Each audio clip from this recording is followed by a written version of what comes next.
Voilà, donc j'ai un nouveau micro, je vais voir ce que ça donne en termes de qualité. J'ai retrouvé un petit micro que j'avais commandé et donc j'ai retrouvé, donc peut-être que c'est mieux que mes écouteurs là. Alors je vous emmène sur un autre chemin. Je vous emmène sur un autre chemin autour de mon village. C'est près du Petit Morin.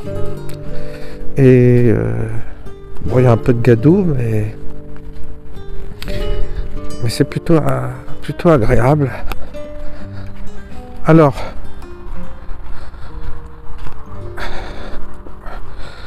je voulais revenir sur la notion de rituel, sur la notion de cérémonie, sur ces notions de pourquoi des rituels ont lieu et pourquoi nous avons abandonné les rituels. Parce que le paradoxe, c'est que dans le monde, je dirais, des forces du mal, on va utiliser ce raccourci-là. On est bien obligé d'utiliser une terminologie de ce type, même si ça ne dévoile pas en gros le mystère de ce qu'on appelle les forces du mal, qui jouent aussi un rôle dans un dessin plus global. Ce qu'il faut savoir, c'est que eux nous montrent le chemin, et eux n'ont pas abandonné les rituels, ils n'ont pas abandonné leurs croyances, ils ont bien au contraire sophistiqué leurs rituels. Et ils savent que pour avoir de la force dans ce monde où nous sommes, eh bien, ça passe par des protocoles ritualisés, et c'est ce qui leur donne ce pouvoir dans ce monde. Et ils ont travaillé, ils ont fait en sorte que dans le camp qui leur est opposé, que les gens abandonnent tout rituel, abandonnent toute croyance, abandonnent toute notion justement d'exercice spirituel qui leur donnerait également une force. Et c'est là où, si vous voulez, on est piégé. Parce que vous avez des structures qui sont restées efficaces, qui sont restées traditionnelles, parce que dans la tradition, ce n'est pas une question de conservatisme. On a mélangé les notions de tradition, de conservatrice, contre le progrès, tout ça. Non, c'est dans les traditions, il y a simplement des clés qui sont transmises et qui sont valables aujourd'hui, qui seront valables demain et qui étaient valables hier. Et tout ça, tout a été perdu. Tout a été perdu dans le camp du bien, je dirais. Ça aussi, c'est un raccourci, le camp du bien. Mais je suis obligé de m'exprimer comme ça, parce que après, on rentre dans des considérations plus ésotériques, et là, on perd tout le monde. Alors, on simplifie, ou on fait des allégories ou des paraboles.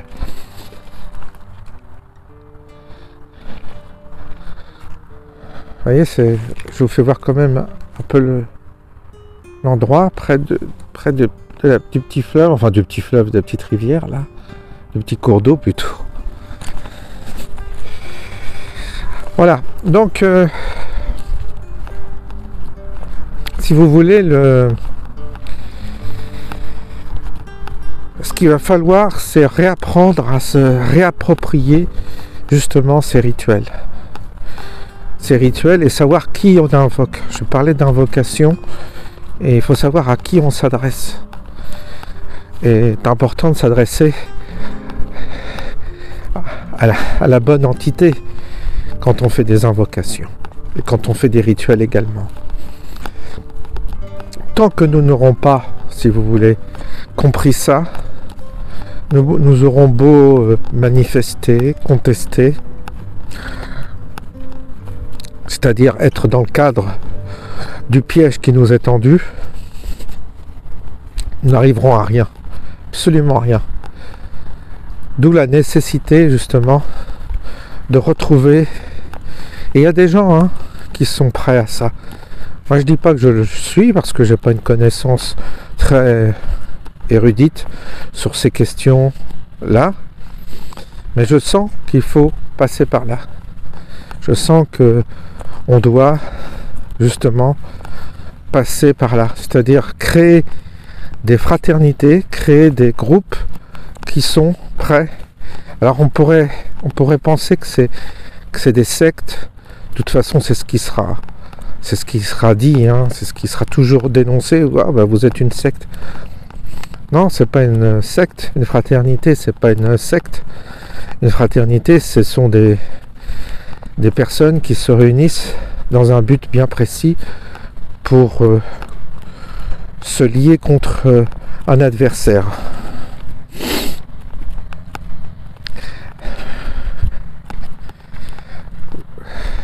Ils ont réussi, si vous voulez, en Occident, il y avait des fraternités, il y avait des groupements, il y a encore un reste de tout ça, mais ça a un côté folklorique aujourd'hui, alors qu'autrefois, même si ce côté folklorique existait, il y avait dessous quelque chose de réel, une vraie puissance qui contre-attaquait ou qui protégeait les faibles.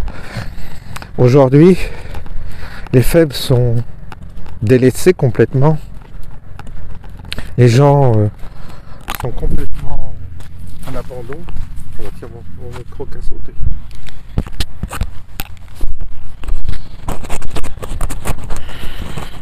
Voilà, on va réinstaller ça. Parce que ça va donner d'ailleurs.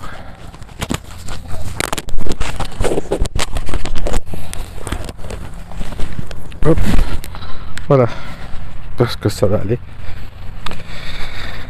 Donc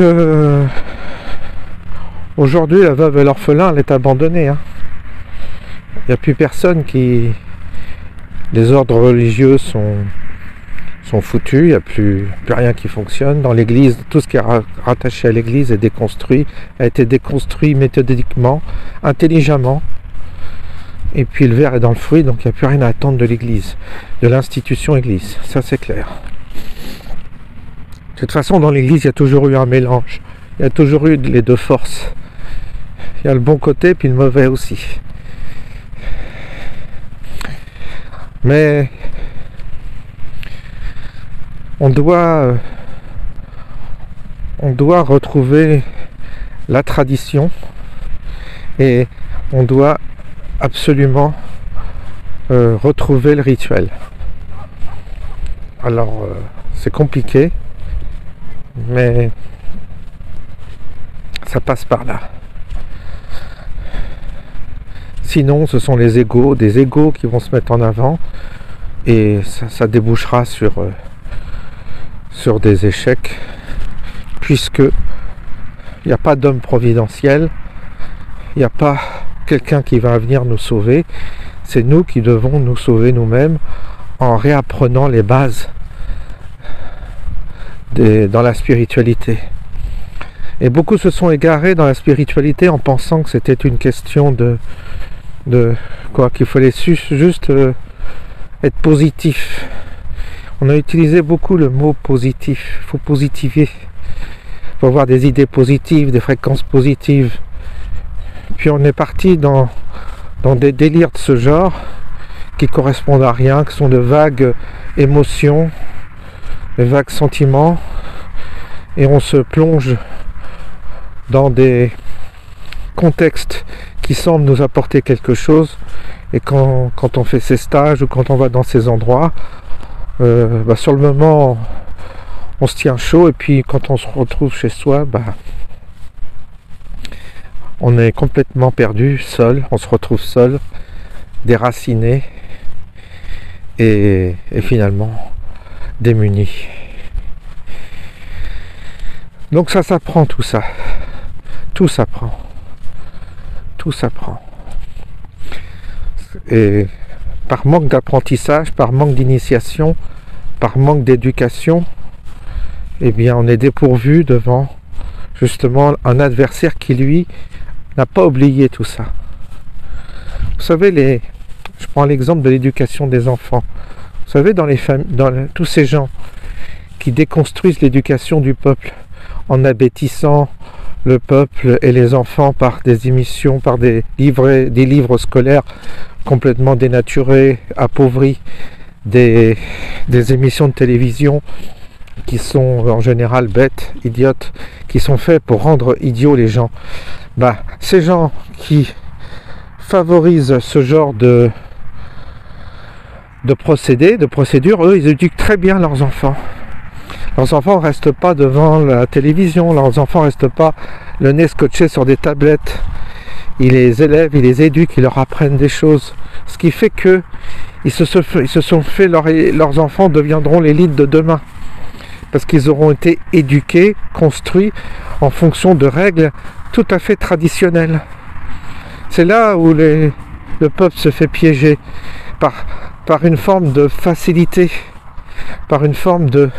On leur montre des films, on leur montre des scénarios où tout semble facile, on peut faire ce qu'on veut, on peut divorcer, on peut avoir des enfants, on donne ce sentiment-là aux gens de faire tout et n'importe quoi, et de façon à le déconstruire et à déconstruire tout, à déconstruire la famille, à déconstruire tout ce qui constituait donc des valeurs dites traditionnelles mais qui avaient un sens.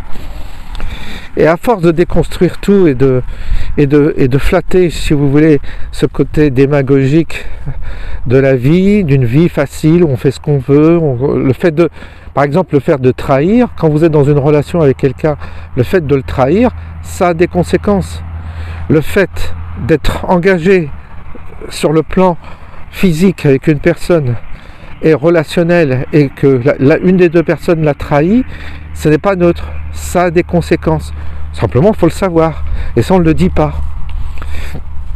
Tous nos actes, tout ce que l'on fait ont des conséquences.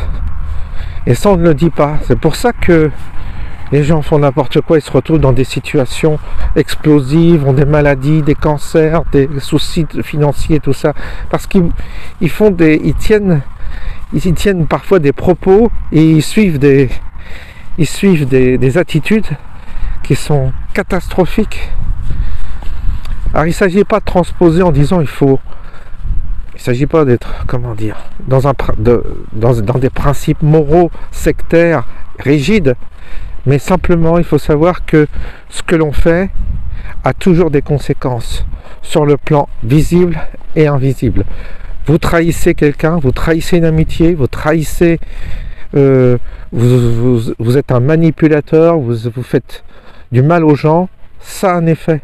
Ça a un effet sur vous, sur vos enfants peut-être également, vous n'en savez rien. Donc c'est pour ça que les gestes que l'on pose, il faut toujours être prudent et attentif à ce que l'on fait. Toujours mesurer les décisions que l'on prend. Si on les prend dans la sincérité et dans la franchise, on se rapproche d'une certaine forme de propreté, parce que on fait les choses clairement, sans être sournois, sans être... Et oui.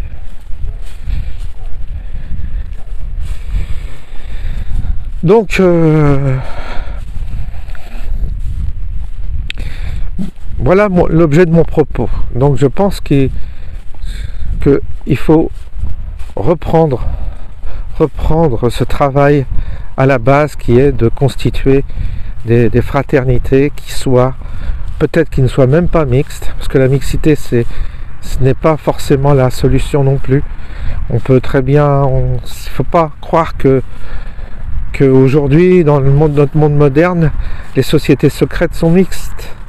Il n'y a pas de mixité, parce que les énergies entre hommes et les énergies entre femmes et le mélange parfois peut être aussi un problème. C'est pas une question de modernisme ou d'être vieux jeu, c'est une question simplement de combiner les humains en fonction de leur fréquence. Et la sexualité, que vous soyez un homme ou une femme, la fréquence n'est pas la même. C'est pour ça que vous avez dans la franc-maçonnerie actuelle, eux, ils prônent parfois, certaines loges maçonniques proposent, sont dans le progressisme et dans le sociétal, ils proposent parfois des voies pour les gens du commun extrêmement progressistes, modernes, etc., en pensant que c'est moderne, mais eux-mêmes s'appliquent des règles très anciennes. Il n'y a pas de mixité dans la franc-maçonnerie. Au Grand Orient, vous rentrez au Grand Orient, ben vous n'êtes pas dans une loge mixte. Alors il y a une loge mixte, je crois, mais c'est très, très marginal. En réalité, il n'y a pas de mixité. Vous avez des loges masculines et des loges féminines. Et voilà. Donc, du coup, ça a un sens. Ça a un sens. Et eux, ils y tiennent. Par contre, quand vous allez les voir dans la vie profane, quand ils se retrouvent dans la vie profane à faire de la politique, eh bien ils vont promouvoir la mixité dans les écoles, la mixité partout, tout ça, l'égalité homme-femme, etc. Ils vont être sur ces sujets-là, sociétaux, dans le monde, justement politique, mais eux-mêmes ne se l'appliquent pas. Eh bien c'est comme ça partout. C'est pour ça que tous ces thèmes démagogiques qui sont aujourd'hui développés sont des thèmes qui sont là pour détruire les racines spirituelles chez le peuple, dans le peuple. Là, il y a une belle propriété, là. Je vais vous faire voir. Je ne sais pas si vous voyez. Peut-être. Voilà. Donc attention, il y a tout ça qui doit être repris. Toutes ces questions-là doivent être reprises et avec une forme d'intelligence spirituelle, une nouvelle forme d'intelligence. Il ne faut pas tomber dans les pièges qu'on nous tend. Parce que la vie, la société, les médias nous tendent des pièges. Et les gens raisonnent à l'intérieur de conceptions qui sont complètement fausses. Et ça les mène au désastre individuel, au désastre professionnel, au désastre financier et au désastre sentimentaux. Donc vous avez tout qui est foutu en l'air. Le sentimental, le financier, le familial, l'économique, tout ce que vous voulez.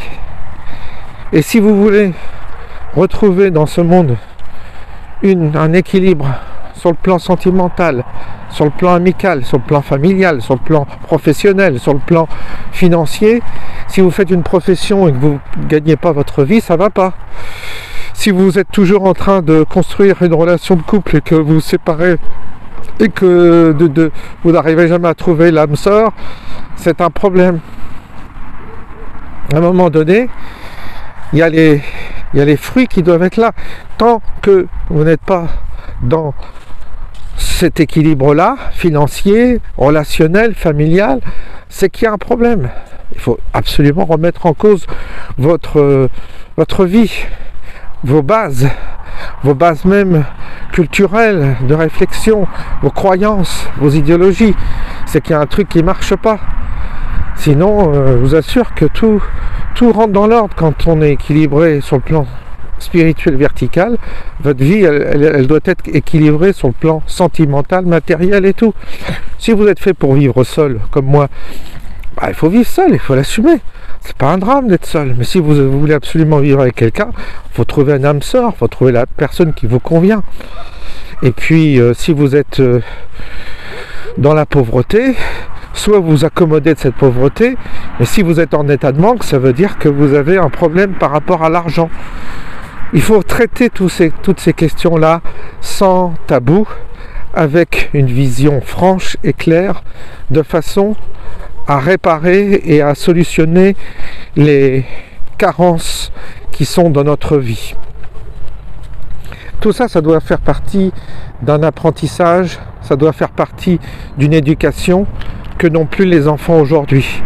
Si vous laissez vos enfants devant la télévision, si vous laissez vos enfants devant des tablettes ou des téléphones à regarder des vidéos toute la journée, à regarder des séries, alors qu'ils peuvent sortir, comment dire, s'extérioriser, s'épanouir dans la nature, jouer, etc., et que vous les laissez comme ça, vous êtes coupable en tant que parent, parce que vous les condamnez, vous fermez leur horizon, donc vous êtes de mauvais parents et de mauvais éducateurs, et vous paierez le prix de cette mauvaise éducation, parce que ça vous retombera sur le nez quand ils seront adultes, ils vous le reprocheront. On n'a pas des enfants comme on a des animaux domestiques. Le jour où on décide de faire des enfants et d'avoir des enfants, eh bien il faut bien entendu en accepter les contraintes et aussi la responsabilité. Avoir des enfants, c'est une responsabilité. Si on n'accepte pas cette responsabilité, eh bien on n'a pas d'enfants. C'est comme tout. Si vous faites un travail avec des responsabilités, il faut en assumer les avantages et les inconvénients. C'est ce que je disais, quand vous êtes patron, il faut en accepter les avantages, vous allez gagner plus, mais en contrepartie, vous allez avoir plus de responsabilités. Voilà. Donc, il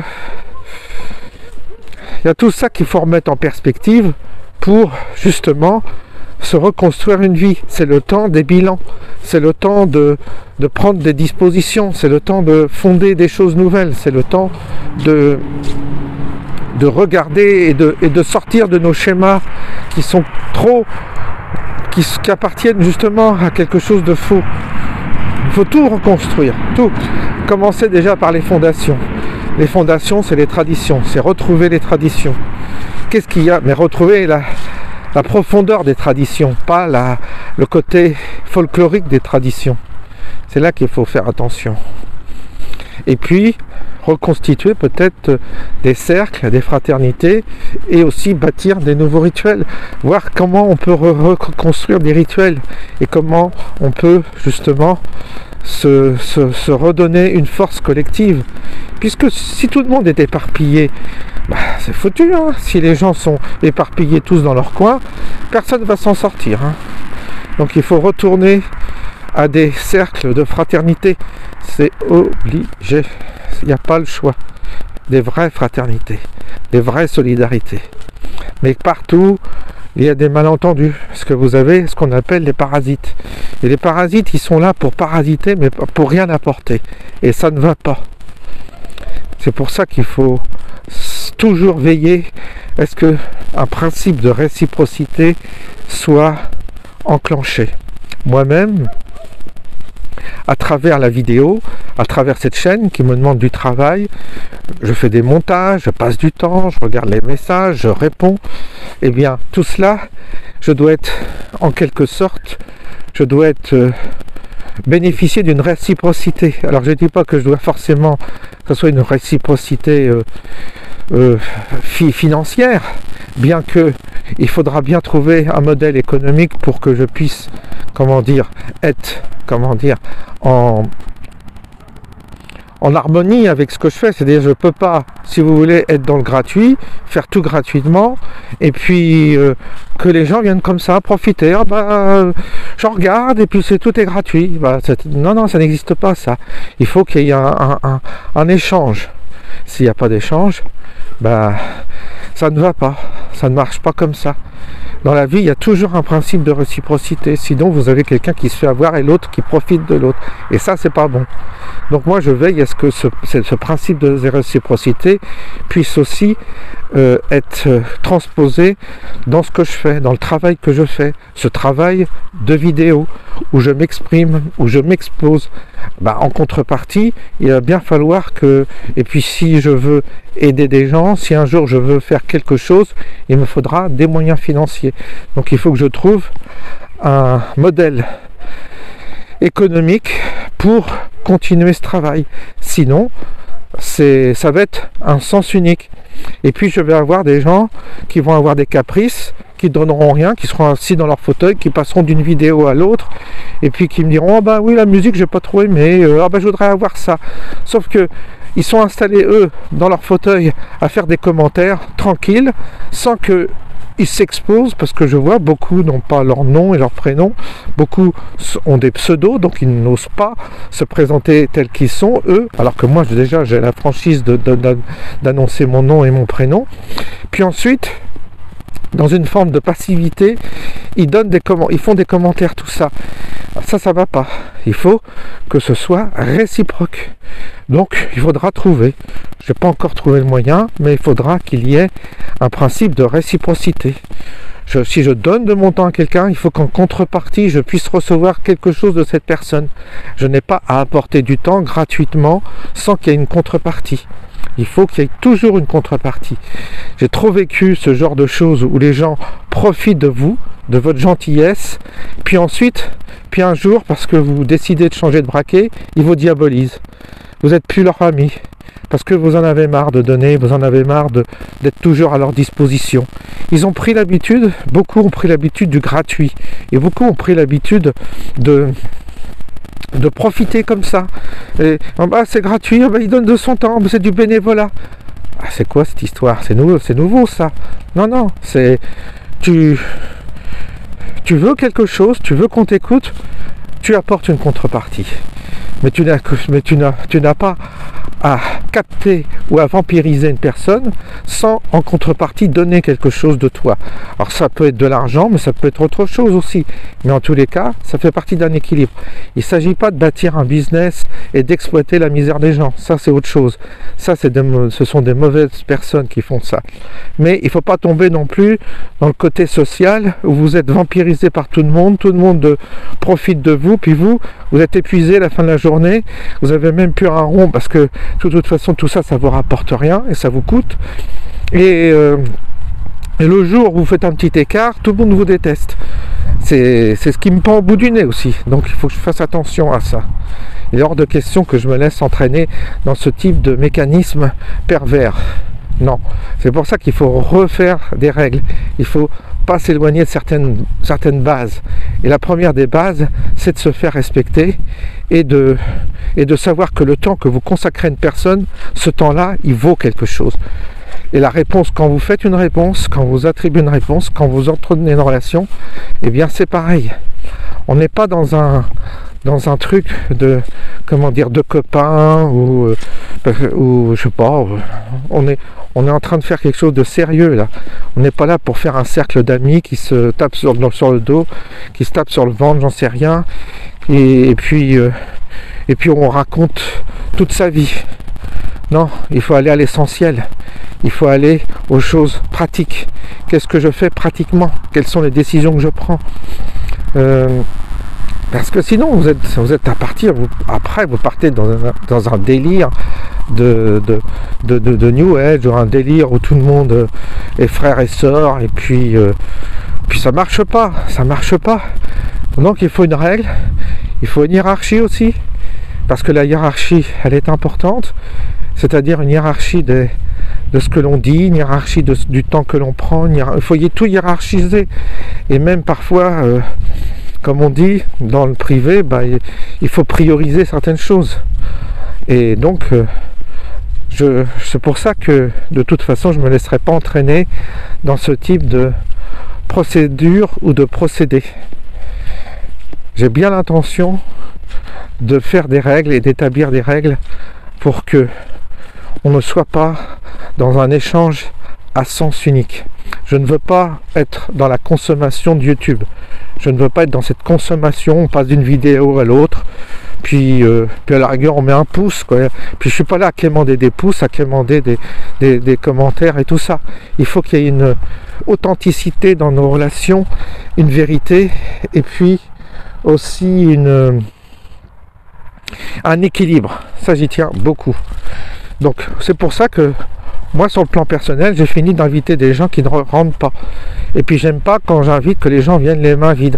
Ça, je l'ai vu. Les gens qui venaient chez vous et qui viennent les mains vides. Et puis, quand vous allez chez eux, il n'y a rien à manger. Ça aussi, ça arrive. Vous avez des comportements qui sont aujourd'hui très décomplexés, des gens très culottés comme ça. Et ils ne voient que leur point de vue. Ils ne voient pas celui de l'autre. Donc, je t'invite et tu m'invites en retour. Et vous devez faire ça.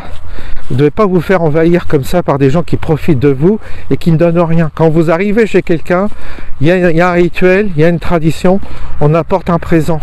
Les gens qui viennent sans un présent sont mal éduqués, ne méritent pas. Il faut éliminer. Et tout ça est très important dans la relation.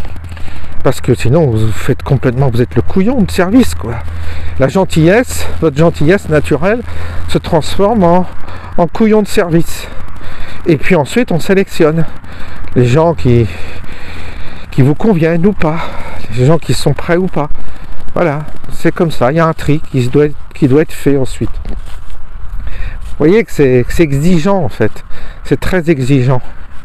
Et c'est comme ça que ça marche dans toutes les sociétés, qu'elles soient du bon côté ou du mauvais côté. Quand vous êtes dans une société secrète, eh bien c'est comme ça que ça marche. Vous êtes trié, sélectionné, vous êtes passé au crible et on voit si vous êtes digne ou pas de rentrer dans la confraternité. C'est comme ça que la vie fonctionne. Voilà. Bon ben, maintenant que tout ça est dit, je vais vous laisser parce que je vois quelqu'un qui approche avec un chien et puis j'ai pas envie qu'elle me voie avec cette caméra. Je vous souhaite une bonne journée.